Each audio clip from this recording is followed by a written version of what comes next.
कहानी का पूरा आनंद लेने के लिए कहानी के पिछले भाग को ज़रूर सुने। उसका लिंक मैं आपको डिस्क्रिप्शन बॉक्स में दे दूँगी और साथ में कमेंट बॉक्स में पिन भी कर दूँगी, तो आप वहाँ से भी जाकर देख सकते हैं।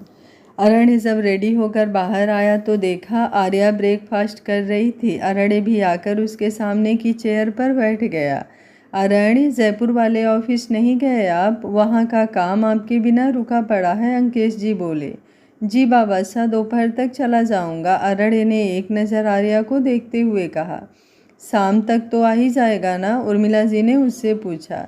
नहीं उर्मिला जी, 10 दिन तो लग ही जाएंगे, बहुत काम है। अंकेश जी के कहने पर आर्या बेचैनी से अरण्य को देखने लगी और जब अरण्य ने उसकी तरफ देखा तो उसने नज़रें फेर ली।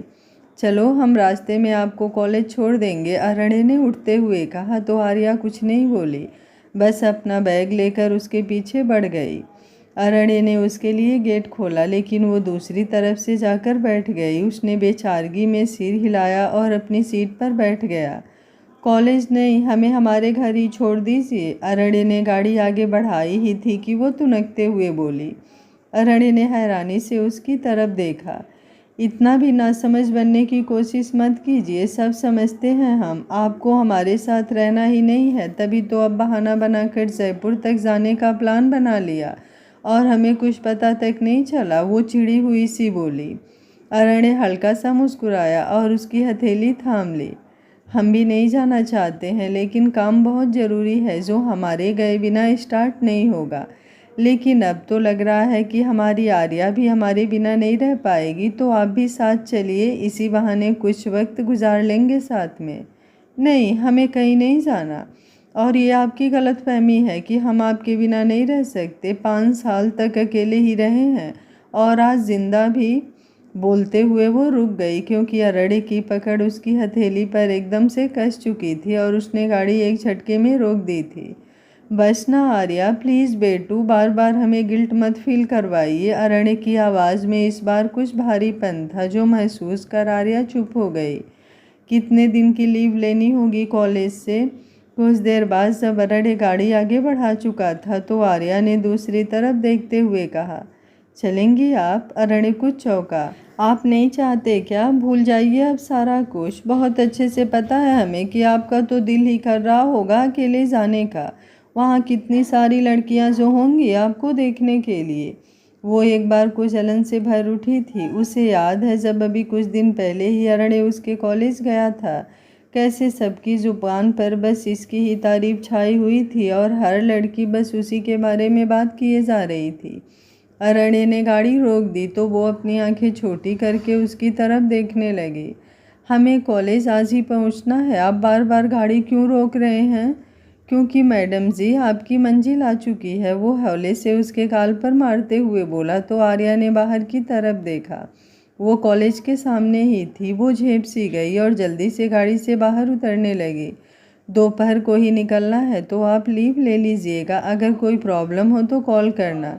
अरण्य के कहने पर उसने सिर हिलाया और मुस्कुराकर उसे बाय करके चली गई।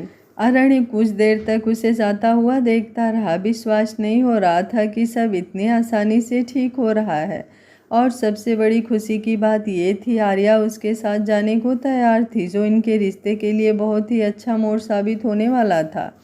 आर्या अरण्य के साथ जयपुर आ चुकी थी। अरण्य बाथरूम में नहाने चला गया था और आर्या आराम करने के लिए बिस्तर पर उल्टा लेटी हुई फ़ोन देख रही थी कि उसका फ़ोन बजने लगा, जिस पर अविरल की कॉल आ रही थी। उसने कॉल नहीं रिसीव किया और फ़ोन टेबल पर रख दिया। अरण्य इसी वक्त नहाकर बाहर आया था। उसकी नज़र सीधे आर्या के फ़ोन पर गई जो बज रहा था। आर्या, कॉल आ रही है, रिसीव तो कर लीजिए, वो उसकी तरफ आते हुए बोला। हमें बात नहीं करनी, वो आराम से बोली। लेकिन क्यों? वो बोला। तभी उसकी नज़र फ़ोन पर शो हो रहे अविरल के नाम पर गई तो वो काफ़ी हद तक समझ गया कि बात क्या है। वो आर्या के पास ही बिस्तर पर बैठ गया तो वो भी ठीक से उठकर बैठ गई। बेटू, वो आपके भाई सा हैं, आपके लिए कोई गलत फैसला नहीं लेंगे, वो उसके गाल से हाथ लगाकर बोला। बस हम ही गलत सोच लेते हैं, कोई गलत फैसला थोड़ी लेता है, हमारी ही तो गलती थी आपसे दूर होने की, है ना? आर्या रूधे गले से बोली और उसके कुछ करीब खिसकते हुए उसकी गोद में सिर रखकर लेट गई। अब तो आप हमारे साथ हैं ना? अरण्य ने उसको इतना उदास सा देखकर कुछ प्यार से कहा। पर अलग भी हुए और शायद पूरी बात ना जानते तो हमेशा हम आपको ही गलत समझते। आपकी कोई गलती ही नहीं थी, ज़्यादा सब कुछ तो हमारे ही भाई सा ने किया। हम ही नहीं तड़पे आपसे अलग होकर, आप भी वैसे ही जिए हैं। ये सब यहाँ इस बात की गवाही दे रहे हैं। उसने पिलो के नीचे से कुछ लेटर्स निकाल कर एक तरफ रखते हुए कहा, जो अरण्य के लिखे हुए थे। अरण्य का दिल भर सा आया था। आर्या नाजुक थी उसके लिए हमेशा से ही, और आज वो जैसे व्यवहार कर रही थी ऐसा लग रहा था ये वही 15-16 साल की बच्ची है जो उसकी ज़िंदगी बन चुकी है। हमें पुरानी बातों को याद ही नहीं करना है ना, हम अपनी नई यादें बनाएंगे जिसमें आप और हम होंगे और बस खुशियाँ। अगर आप चाहती हैं तो हम पूरी तरह से एक दूसरे के ही होकर रहेंगे, है ना? वो प्यार से उसके सिर पर हाथ फेरता हुआ बोला कि अरण्य का फ़ोन बीप करने लगा।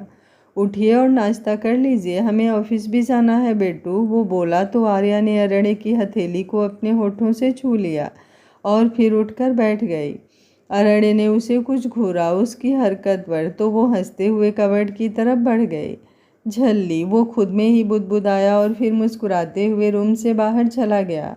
इधर अविरल आर्या के कॉल ना रिसीव करने पर कुछ परेशान सा हुआ था। आर्या ने हमारी कॉल भी नहीं रिसीव की और ना ही कल से इससे कोई बात हुई। पता नहीं कहाँ बिजी है ये लड़की। वैसे तो डेली कॉल आ जाती है, वो मन ही मन बोला और एक बार फिर आर्या का नंबर डायल किया, लेकिन अब फ़ोन ऑफ आने लगा था। शाम को जब वो ऑफिस से घर आया, निशा हाल में बैठी अविरल का इंतज़ार कर रही थी। उसने अविरल को देखा तो दौड़कर उसके गले से लग गई। कितनी देर लगा दी आज आपने? पिछले 1 घंटे से हम आपका वेट कर रहे थे, वो शिकायत करती हुई सी बोली। थोड़ा काम आ गया था, वो थके लहजे में बोला तो निशा उससे अलग होकर उसका चेहरा देखने लगी। क्या हुआ, प्रॉब्लम है क्या कोई? अविरल सोफे पर बैठा ही था कि वो उसको पानी का गिलास पकड़ाते हुए बोली। अविरल ने पहले पानी पिया, फिर उसका हाथ पकड़कर अपने पास बिठा लिया। बोलिए तो क्या हुआ, हमें टेंशन हो रही है। अब वो उसके कंधे पर हाथ रखते हुए बोली। निशु, आर्या से आपकी कुछ बात हुई क्या? कल सुबह ही मैंने कॉल किया था तो बात हुई थी, कुछ हुआ है क्या? वो मेरा कॉल कल से ही नहीं रिसीव कर रही और फिर मुझे टेंशन हो रही थी तो अभी ऑफिस से आते वक्त उसके यहाँ गया था। वहाँ पता चला कि वो अरण्य जी के साथ जयपुर गई है 10 दिनों के लिए, लेकिन उसने तो कुछ बताया ही नहीं इस बारे में हमसे भी।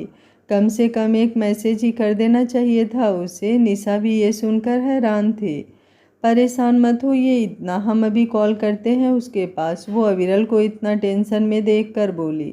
वहीं अविरल का दिल अलग ही डर में था। कहीं ना कहीं वो जानता था कि अगर आर्या को सच पता चला तो वो उससे बहुत नाराज़ होगी। आर्या बालकनी में खड़ी हुई अर्थ से बातें कर रही थी। प्यार हमारी ज़िंदगी में जितना ज़रूरी होता है उतने ही ज़्यादा ज़रूरी दोस्त भी। पहले निशा थी जिससे वो सब कुछ शेयर कर जाया करती थी, लेकिन अब वो उसकी भाभी भी थी तो कुछ भी कहने से आर्या कई बातों में उससे झिझकती और यही जगह अब अर्थ ले चुका था उसकी लाइफ में। ये तो बहुत ही अच्छी बात है कि तुझे तेरे उमल जी मिल गए और फिर उन्होंने अपनी मर्जी से तुझे भेजा भी नहीं था। लेकिन भाई साहब से तो ऐसी उम्मीद नहीं थी ना, वो ऐसा कैसे कर सकते हैं? क्या उन्हें एक बार भी हमारा या इनका ख्याल नहीं आया? हम कभी माफ़ नहीं करेंगे इसके लिए उन्हें। फ़िलहाल के लिए इन सारी बातों को साइड में रख और अपने इस प्यारे से मोमेंट को एंजॉय कर ताकि डिसीजन में आसानी हो सके तुझे लगता है कि अब कुछ सोचना बाकी है? हमारे उमल जी हमारे साथ हो, इससे ज़्यादा हमें कभी कुछ भी नहीं चाहिए था। वो अभी बात कर ही रही थी कि डोर नॉक होता है। ठीक है, रखती हूँ, कोई डोर पर है, कहते हुए उसने कॉल कट की और जाकर डोर खोला तो अरण्य को देखकर उसकी मुस्कान बढ़ गई। ज़्यादा बोर तो नहीं हुई ना आप अकेले? सॉरी बेटू, थोड़ा टाइम लग गया, वो रूम में आता हुआ बोला। वहीं उसके मुंह से अपने लिए बेटू सुनकर वो इस बार कुछ बुरा सा मुंह बना चुकी थी। उमल जी, अब हम बच्चे नहीं हैं, बेटू बच्चा मत बोला करिए, वो डोर लॉक करते हुए बोली। सच में? अरण्य ने उसकी तरफ गहराई से देखते हुए पूछा तो वो पल भर में ही सिहर सी उठी। बच्ची तो नहीं रही आप, अब इस बार हल्की मुस्कान के साथ अरण्य बोला तो आर्या की आंखें बड़ी हुई। क्योंकि अरणे की नज़रें उसे ही देख रही थी, जिससे वो कुछ शर्मासी गई थी। वो मुस्कुराता हुआ चेंजिंग रूम की तरफ बढ़ गया। आर्या ने अपने सिर पर टफली मारी। ओ आर्या, पागल ही है तू भी, बिल्कुल सच्ची। और इनको भी पता नहीं क्या हो जाता है कभी कभी। वो खुद में ही बड़बड़ाई और फिर किचन में जाकर खुद से ही अरण्य के लिए चाय बनाने लगी। कुछ देर बाद वो 2 कप चाय लिए रूम में आई तो अरण्य बालकनी में बैठा हुआ था। वो भी वहीं चली आई और उसे चाय दिया। फिर अपना कप लेकर उसके बगल में ही बैठ गई। ज़्यादा तो बोर नहीं हुई ना आप? अरण्य ने चाय का कप होठों से लगाते हुए कहा। नहीं, आपके जाने के बाद कुछ देर पढ़ाई की, फिर सो गए थे। उसके बाद अर्थ की कॉल आ गई, उससे बातें हो रही थी कि आप आ गए। ये चाय क्या हुआ, अच्छी नहीं बनी क्या? हमने बनाई है, वो अरण्य के ऐसे पूछने पर कुछ उदास सा मुंह बनाते हुए बोली। हमारी छोटी सी आर्या इतनी बड़ी कब हो गई कि चाय भी बनाना सीख लिया? वो कुछ संजीदा होते हुए बोला तो आर्या उसे ही देखने लगी और धीमे से उसकी बाह से सिर टिका लिया। आपसे अलग होकर तो काफ़ी कुछ सीख लिया, जिनमें से सबसे मुश्किल था खुद को ही संभालना। वो अपनी आंखें बंद करते हुए बोली। आई एम सॉरी, हमारी वजह से आपको इतनी परेशानी हुई, पर उस वक्त हम खुद बेबस थे। ऐसा लगा कि कहीं बस अपने दिल की सुनकर आपके साथ तो गलत ना कर दें, और फिर आप भी छोटी थी अपना फैसला लेने के लिए।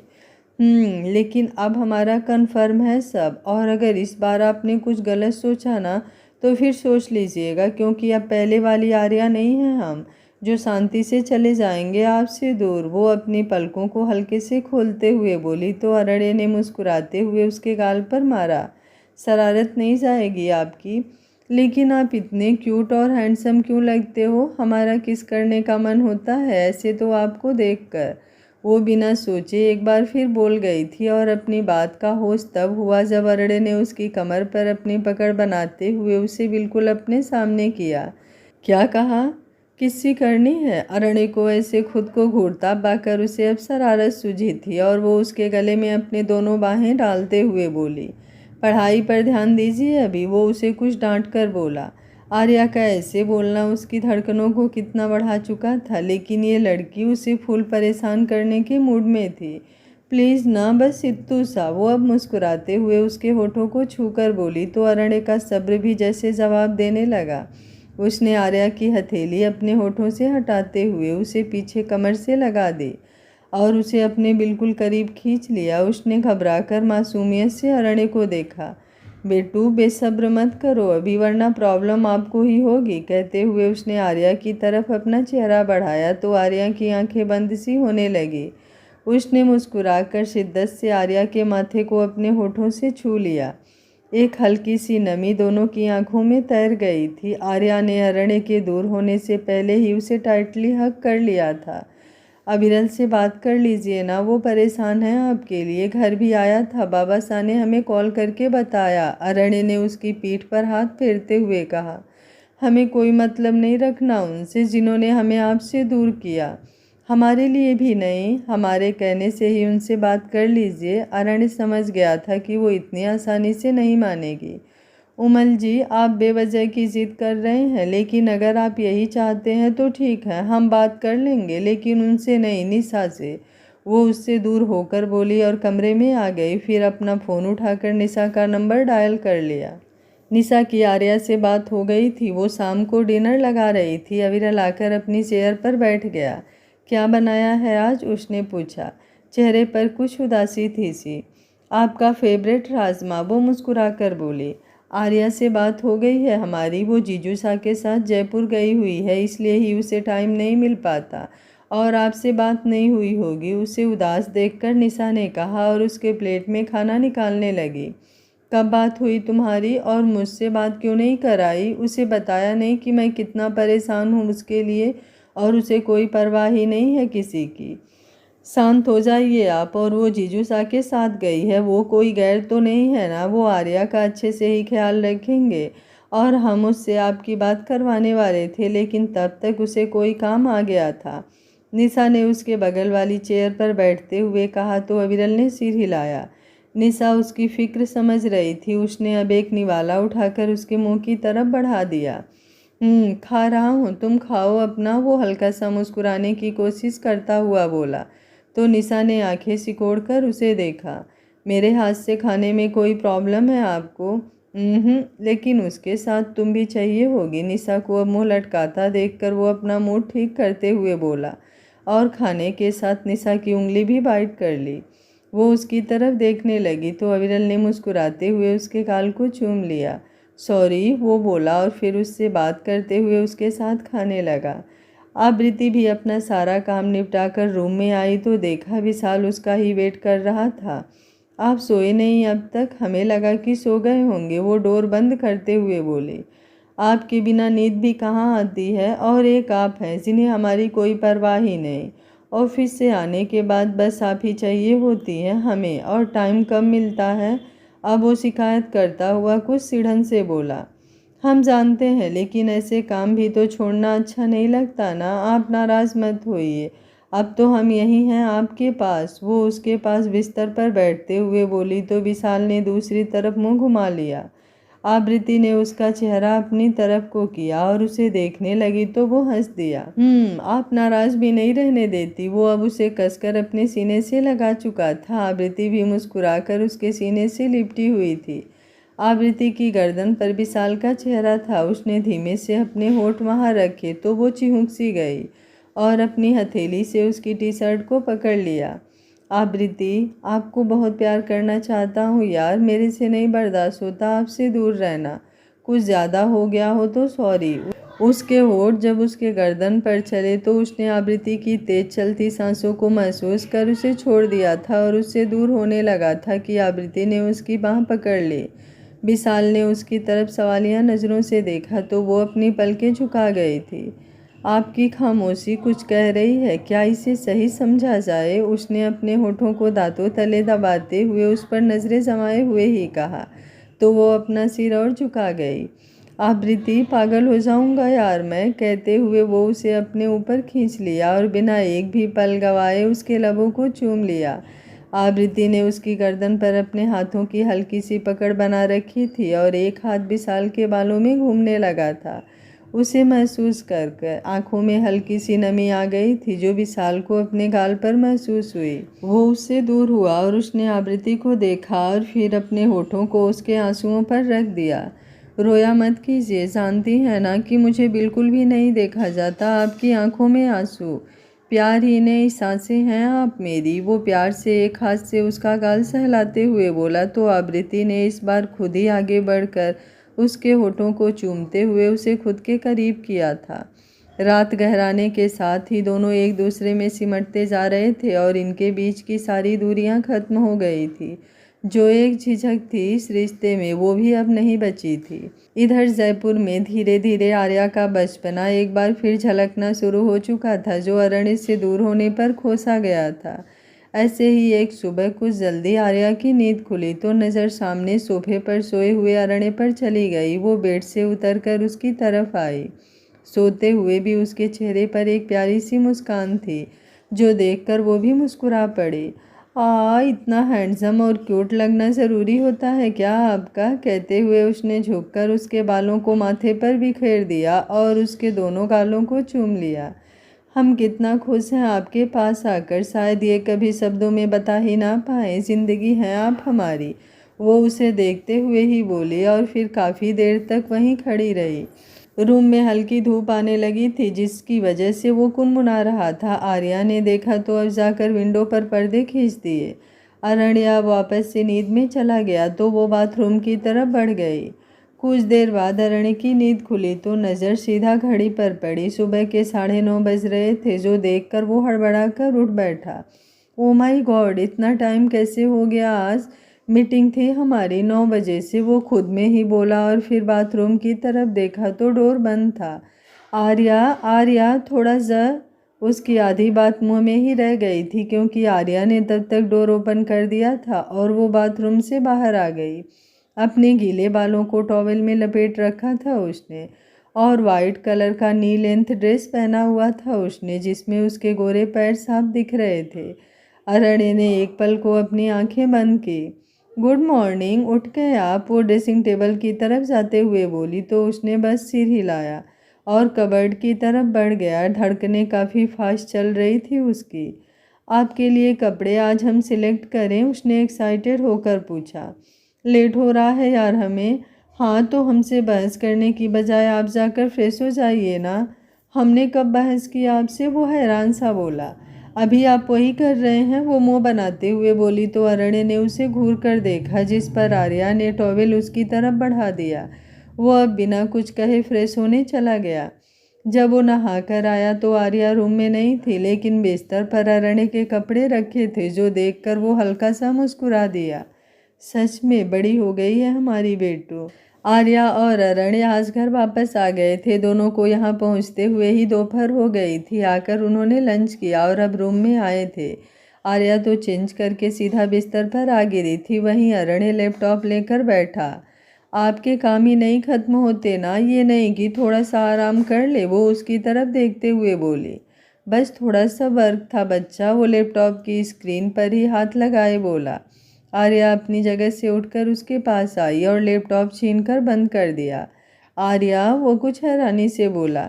चुपचाप आराम करिए, चलकर ड्राइविंग भी खुद ही करके आए हैं, थक गए होंगे, लेकिन बिल्कुल ध्यान ही नहीं रहता खुद का, वो उसे डांट लगाते हुए बोली। उसके लिए अब आप आ गई हैं ना, वो हल्की सी मुस्कान के साथ बोला तो वो भी मुस्कुरा उठी। सो जाइए थोड़ी देर, आर्या ने लैपटॉप टेबल पर रखते हुए कहा तो अरण्य ने सिर हिलाया और काउच पर लेटने को हुआ कि आर्या ने टोका। क्या यहाँ प्रॉब्लम होती होगी ना आपको? आप वहीं, हमारा मतलब है कि बेड पर ही सो जाइए, हमें कोई प्रॉब्लम नहीं होगी, वो कुछ हिचकिचाहट से बोली। नहीं ठीक है, हमें कोई प्रॉब्लम नहीं है, यहाँ सो जाएंगे। आपको अभी भी कुछ शक? कहते कहते वो रुक गई। नहीं आर्या, ऐसी कोई बात नहीं है, वो कोर्ट का नोटिस आया है तो कल एक बार लॉयर से मिलना होगा, वो उससे नज़रें चुराता हुआ बोला। आर्या ने उसकी हथेली थाम ली और उसे देखने लगी। क्या चाहते हैं आप? प्लीज़ इस बार कुछ भी छुपा कर नहीं, हमें आपका भी डिसीजन जानने का हक है, और अब इतने बच्चे भी नहीं हैं हम कि कुछ ना समझ सके। आप अपने भाई साहब से बात कर लीजिएगा एक बार, और हम कहें कि अब उनका फ़ैसला हमारे लिए मायने नहीं रखता तो हमें नहीं करनी किसी से बात, ना ही कोई सलाह चाहिए। आपको ज़रूर एक बार पूछ लेना चाहिए, क्या पता वो आपसे ही इनकार कर दें, वो नाराज़गी से बोली। बेटू आप गलत, वो बोल ही रहा था कि आर्या रूम से बाहर चली गई। अरण्य ने अपना सिर पकड़ लिया। समझती क्यों नहीं है ये कुछ भी? एक पल को लगता है अब समझदारी आ गई है इनमें, और अगले ही पल फिर से ऐसे इतनी नाराज़गी। लेकिन गलती इनकी भी नहीं है, हमने ही तो इन्हें खुद से दूर किया था, वो अपने आप से बोला। आर्या रूम से निकलकर गुस्से से बड़बड़ाते हुए आगे बढ़ रही थी कि अविरल की आवाज़ उसे सुनाई पड़ी। उसने अब उस तरफ सिर उठाकर देखा। अविरल उर्मिला जी के साथ बैठा हुआ बातें कर रहा था। आर्या बेटा, आ गई आप? हम अभी आपको ही बुलाने वाले थे, आइए बैठिए अपने भाई साहब के पास। उर्मिला जी ने भी उसे देखा तो बुलाते हुए बोली। अविरल को नाराज़गी से देख रही थी वो, लेकिन उर्मिला जी के सामने कुछ बोल भी नहीं सकती थी, तो बस सिर हिलाकर आकर दूसरे सोफे पर बैठ गई। लाडो, कैसी है तू? अविरल ने उसकी नाराज़गी नोटिस की थी पर समझ नहीं पाया, तो बात करने की गरज से बोला और उठकर उसके पास ही बैठ गया। आप दोनों बातें करिए, हम आते हैं अभी, उर्मिला जी ने आर्या को चुप देखकर कहा और फिर वहाँ से चली गई। क्या हुआ, कुछ बोल क्यों नहीं रही? तबीयत तो ठीक है ना तेरी? इतनी उखड़ी हुई लग रही है, कोई प्रॉब्लम हो तो बता मुझे, वो उसके गाल से हाथ लगाते हुए बोला, जिसे आर्या ने तुरंत ही झिटक दिया। आप आए क्यों हैं? कुछ और भी बहलाना रह गया है क्या? जाइए, रूम में है वो, क्योंकि उन्हें ही तो सिखा पाते हैं आप सब कुछ, वो नाराज़गी और गुस्से से बोली। आंखें भी भर आई थी उसकी। तू कहना क्या चाहती है बच्चा? मैं समझा नहीं, वो कुछ परेशान सा बोला। सच में इतने भी ना समझ तो नहीं है, लेकिन आप, वो तो बस हम ही हैं लगते आप सबको। मम्मा चली गई, उसके बाद पापा ने एकदम खुद से अलग कर दिया।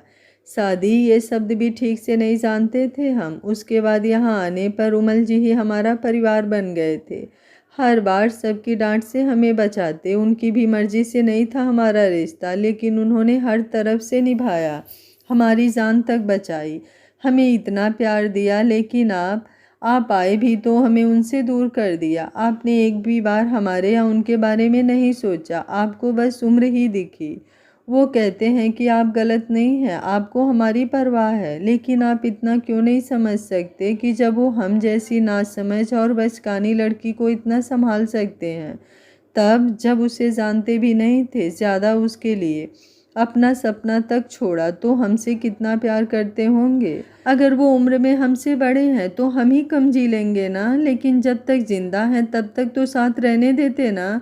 वो कुछ चिल्लाकर बोली थी। चेहरा आंसुओं से भीग गया था। उसका अपना भाई, जिसकी वजह से वो अपने उमल जी से इतना दूर हुई थी, इतना तड़पी थी, वो आज उसके सामने था। मन में चल रही बातें कैसे ना बाहर आती।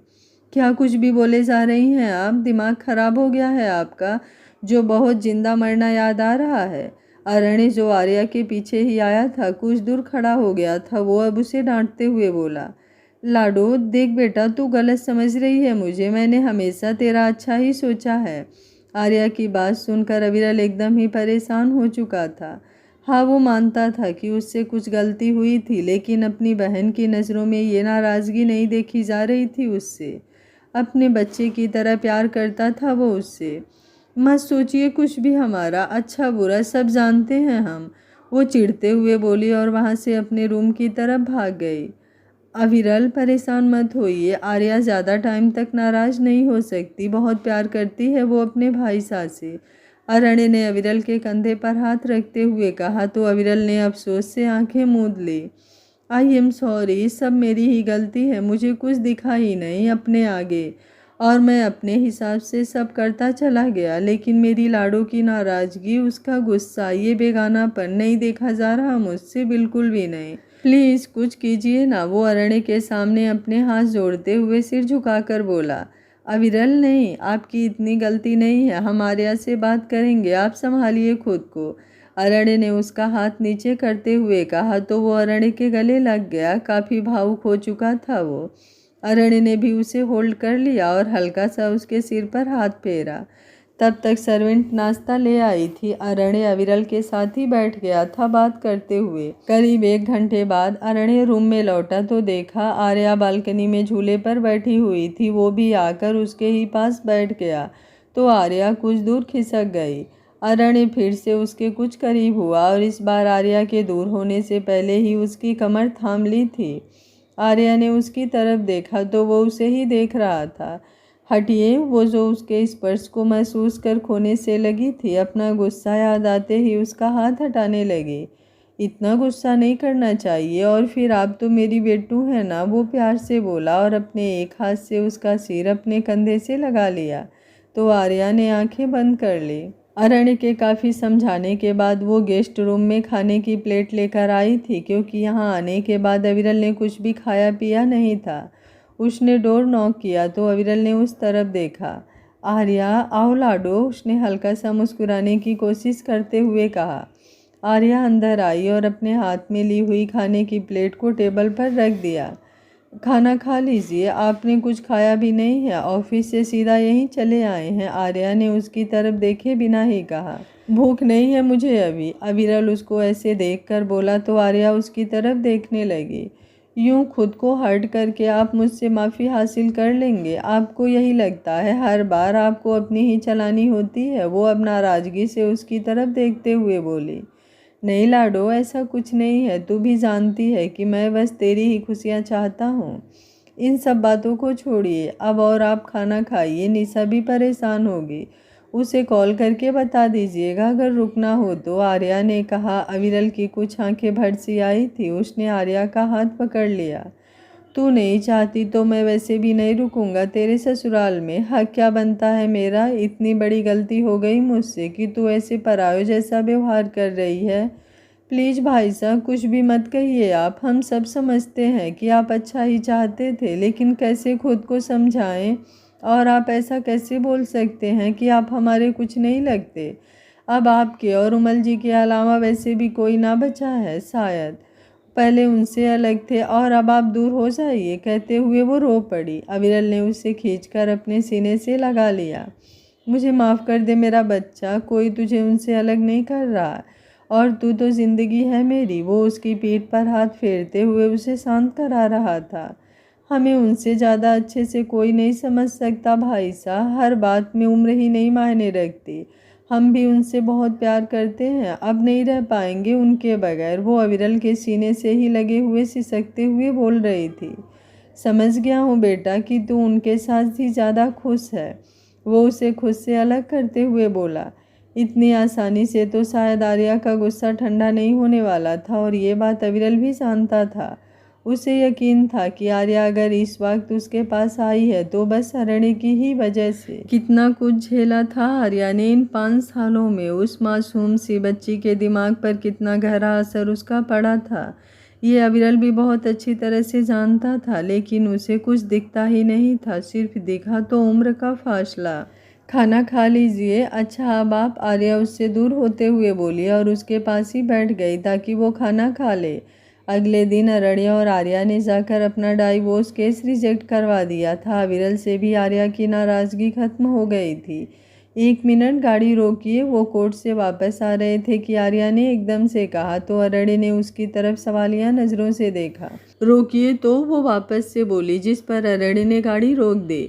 आर्या जल्दी से गाड़ी से बाहर उतरी और उसे ऐसे जाता हुआ देखकर अरण्य भी। वहीं एक शॉप से अर्थ बाहर निकल रहा था। आर्या भागती हुई जाकर उसके गले लग गई थी। दूर हट तू मेरे से, उसे पकड़ने की बजाय अर्थ उसे खुद से दूर कर चुका था।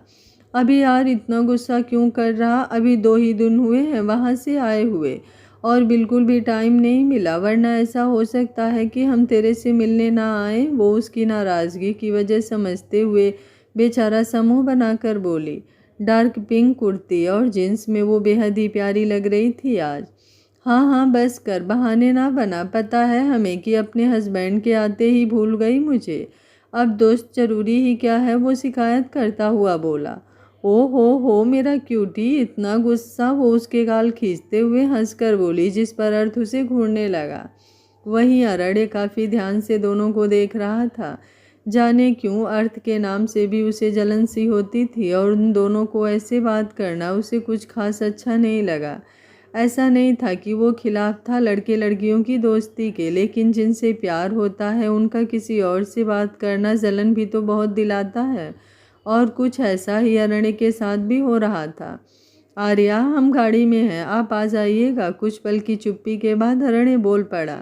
देख कैसे खड़ूस जैसा बिहेव कर रहा है, अर्थ मुंह बनाते हुए कुछ धीमी आवाज़ में बोला। तो आर्या, जिसका ध्यान अब तक बातों में था, उसने अरण्य की तरफ देखा। क्या हुआ, आपको कहीं जाना है क्या अभी? अगर कोई प्रॉब्लम है तो आप चले जाइए, हम आ जाएंगे, आर्या ने कहा।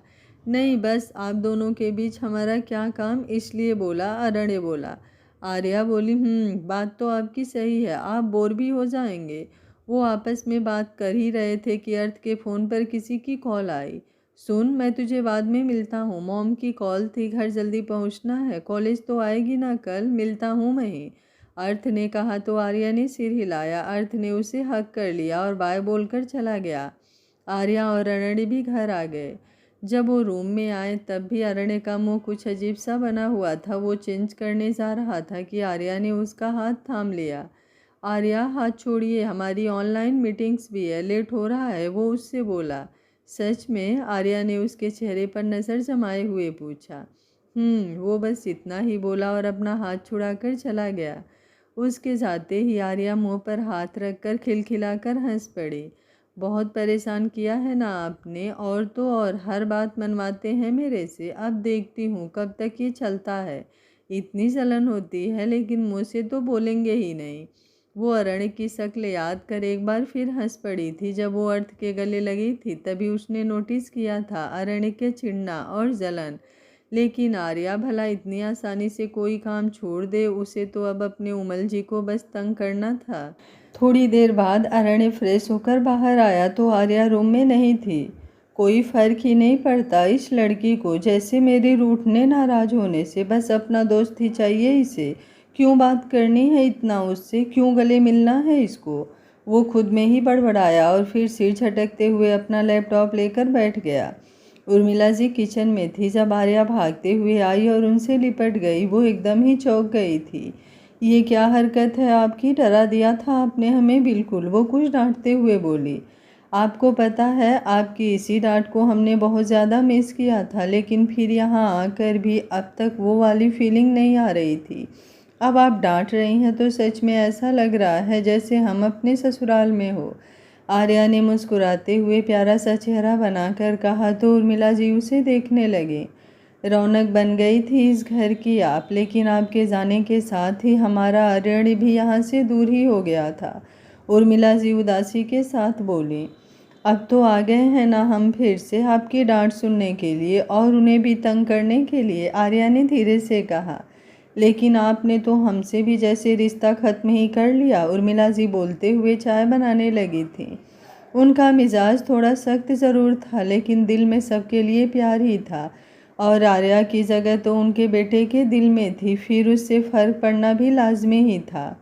मासा, आर्या ने काफ़ी मुश्किल से हिम्मत करते हुए उनके कंधे पर हाथ रखते हुए कहा, तो उर्मिला जी के काम करते हुए हाथ रुक गए। आप भी जानती हैं कि माँ का प्यार हमें ज़्यादा नहीं मिला और बस वही कमी हमेशा रही। आप देंगी ना हमें वो प्यार, वो एक छोटे बच्चे की तरह उम्मीद लिए हुए बोल रही थी। जिस दिन से आप इस घर में आई थी रिश्ता तो उसी दिन से जुड़ गया था हमसे भी, और अगर कुछ ना मानते आपको तो गुस्सा करने का भी हक नहीं होता, उर्मिला जी ने कहा तो आर्या मुस्कुरा उठी। वैसे बाकी सब तो ठीक है मासा, लेकिन एक बात बताइए कि आप भी बोलने में इतना तेज़ हैं, बाबा साहब भी अच्छे हैं तो आपके लाडले बेटे और हमारे अकड़ू उमल जी किस पर गए हैं? जहाँ बोलना होता है वहाँ भी बस मुंह बनाए हुए घूमते हैं, वो अजीब सा मुंह बनाते हुए बोली। उसकी बात पर सुनकर उर्मिला जी को हंसी आ गई थी। नहीं सच में मासा, बस चिढ़ना जलना यही सब आता है उन्हें, बोलने के लिए तो मुंह में दही जम जाती है। वो उर्मिला जी को हंसता हुआ देखकर बोली। हमारे ही सामने हमारे बेटे की बुराई कर रही हैं आप। अब जाकर चाय दे आइए उन्हें, उर्मिला जी ने मुस्कुराते हुए कहा। आर्या ने अब 2 कप में चाय लेकर ट्रे में रखी और उसे लेकर रूम में आई। अरण्य कहीं जाने के लिए रेडी था और फ़ोन उसके कान में लगा हुआ था जिस पर वो बात कर रहा था। आर्या कुछ हैरान हुई। चाय, वो उसके सामने आते हुए बोली।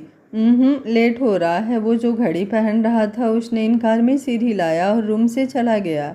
ये इनका सब अलग ही चलता है। अब इनको बाहर जाना है, वो भी बिना हमें कुछ बताए। अभी तो चेंज करके बैठे थे और अब एकदम से चले गए ऐसे।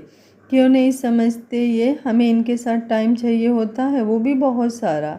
वहाँ भी गए तो बस काम ही काम, और अब घर आकर भी वही हाल है। कहाँ वो उसके साथ मस्ती कर रही थी और कहाँ अब उसके जाने से खुद ही कुछ रूठ सी गई थी।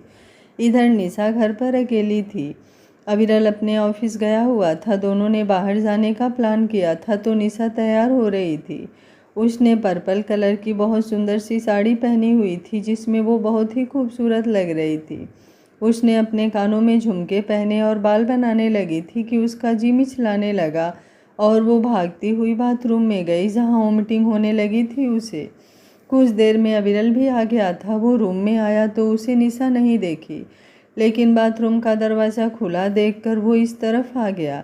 क्या हुआ, तबीयत ठीक नहीं है क्या? निशा को टॉवेल से अपना मुंह साफ करता हुआ देखकर उसने पूछा, क्योंकि निशा का चेहरा भी एकदम बुझा हुआ सा था। वो बिल्कुल तैयार हुई थी पर चेहरे पर चमक नहीं थी।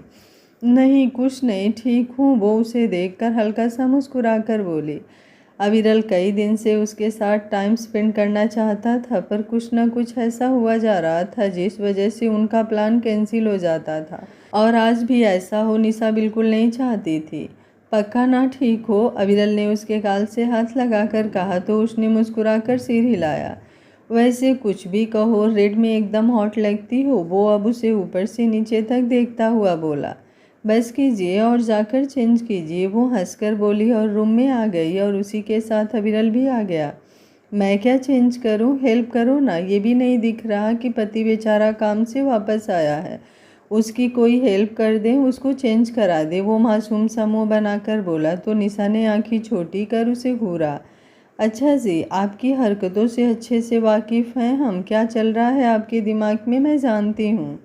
हाँ लेकिन मुझे कुछ नहीं करना है ना खुद से, और फिर ऐसे करोगी तो लेट कितना हो जाएगा, हम बाहर भी नहीं जा पाएंगे। देखिए आप खुद चेंज कीजिए, जब तक मैं आपके लिए चाय ले आती हूँ। थक गए होंगे, मूड फ्रेश हो जाएगा आपका। मेरा मूड तो तुम्हारे साथ होने से ही ठीक हो जाता है। वो उसकी कमर में दोनों हाथ डालता हुआ अपने करीब करके बोला और फिर निशा के हाथ से टॉवेल लेकर बेड पर फेंक दी। अरे क्या कर रहे हैं, टॉवेल गीली है। बहुत प्यारी लग रही हो, बिल्कुल भी दूर होने का दिल नहीं कर रहा। वो उसके बिखरे बालों को एक साइड करता हुआ उसकी गर्दन पर अपने लब रख चुका था। जरा सा सब्र कीजिए, निशा ने मुस्कुराते हुए उसके सीने पर हाथ रखकर उसे थोड़ा दूर किया और उसका ब्लेज़र निकालने लगी। अविरल ने बुरा सा मुंह बना लिया था। निशा ने ब्लेज़र के बाद उसकी शर्ट के बटन खोले और फिर बाथरूम की तरफ धक्का दे दिया। बस आधे घंटे, उसके बाद छोड़ूंगा नहीं, वो बोला। बचना भी किसे है, वो धीरे से बोली और खुद के सिर पर चपत लगाई। सिर कुछ घूमता हुआ सा महसूस हो रहा था। उसने अब एक हाथ से अपना सिर दबाया और बेड पर बैठ गई। अरण्य बिस्तर पर लेटा हुआ था और आर्या बेड से टिककर बैठी हुई थी। अरण्य अभी भी कुछ रूठा सा था, जिस वजह से उससे ज़्यादा बात नहीं कर रहा था, लेकिन आर्या की जिद की वजह से आज बेड पर लेटने को तैयार हुआ था। आर्या ने उसे शांत देखा तो उसे एक तरीका सूझा और उसने फ़ोन की रिंगटोन बजाकर फ़ोन कान से लगा लिया। हाँ अर्थ, क्या कर रहा है? हाँ जी, पता है कि तूने बहुत मिस किया हमें भी तो तेरी बहुत याद आती है, लेकिन अब कल से आ रहे हैं ना कॉलेज। वो जानबूझकर उसे चिढ़ाने के लिए बोले जा रही थी। आर्या प्लीज़ धीरे बात कीजिए या फिर बालकनी में चली जाइए। आखिरकार अरण्य बोल ही पड़ा। बालकनी में नहीं जाएंगे हम, इतनी ठंड है बाहर और आप हमें बिस्तर से बाहर जाने को कह रहे हैं। वो उसकी तरफ देखते हुए बोली। तो फिर कॉल कट कर दीजिए, हमें डिस्टर्ब हो रहा है। वैसे भी कल कॉलेज जा ही रही हैं आप, बची हुई बातें वहीं कर लीजिएगा, वो चिढ़ता हुआ बोला। कुछ जल रहा है क्या उमल जी? हमें स्मेल आ रही है कुछ जलने की, वो नाक सिकोड़ते हुए बोली। अरण्य ने उसे घूर कर देखा तो वो खिलखिलाकर हंस पड़ी। उमल जी शक्ल देखिए आप अपनी, कितने क्यूट लग रहे हैं। हम नहीं कर रहे थे यार बात, बस थोड़ी सी मस्ती की आपके साथ। वो हंसते हुए ही उसके गाल खींचकर बोली। इधर निशा और अविरल कुछ खूबसूरत पलों को बिताकर घर आ गए थे और सुबह जब अविरल की नींद खुली तो पाया निशा उसके सीने पर सिर रखे एक हाथ से उसे पकड़े हुए सो रही थी। मेरी जान, मेरी ज़िंदगी। अविरल को उस पर बहुत प्यार आया और उसने निशा को पकड़ लिया और झुककर उसके होठों को चूम लिया। सोने दीजिए। वो जैसे ही उसके होठों को छुआ निशा कसमसा कर बोली। उठ जाइए मैडम, सुबह हो गई है। वो उसकी गर्दन पर अपनी बियर्ड से रब करता हुआ बोला। परेशान मत कीजिए, वो कुछ चिढ़ती हुई बोली और दूसरी तरफ करवट ले लिया। अच्छा ठीक है, पूरी करो अपनी नींद, मुझे तो ऑफिस भी जाना है वरना लेट हो जाएगा, वो उठते हुए बोला। उसके दूर होते ही निशा ने अपनी नींद से भरी पलकें खोल दी। उसने घड़ी की तरफ देखा जिसमें 8 बज रहे थे। अविरल बिस्तर से उतर ही रहा था कि निशा ने उसका हाथ पकड़ लिया। अविरल ने उसकी तरफ देखा तो वो अब उठकर उसके कुछ करीब आई और उसके माथे को प्यार से चूम लिया, जिस पर वो मुस्कुरा गया। हम ब्रेकफास्ट रेडी करते हैं, आप तैयार हो जाइए। नहीं, उसकी ज़रूरत नहीं है, मैं बाहर से कुछ खा लूँगा। काफ़ी थकी हुई लग रही हो, रेस्ट करो। वो उसके गाल से हाथ लगाकर बोला। पता नहीं क्या हो रखा है, वीकनेस सी लगती है और चक्कर सा आने लगता है कभी कभी। कल भी प्रॉब्लम हुई थी, वोमिटिंग भी आ रही थी।